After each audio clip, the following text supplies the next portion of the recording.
السلام عليكم ورحمة الله وبركاته، متابعينا الأكارم حياكم الله. إخواني، عندنا هالمرسيدس هذا الإس 500 اليخت في مشكلة بالشفط، شفط الباب الأمامي. طبعا السيارة بالكامل شفط، في مشكلة. القفل الشفط مو مضبوط.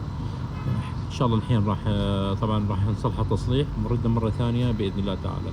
طبعا إخواني لازم فك فرش الباب بالإضافة للكفر بالإضافة للقفل كامل.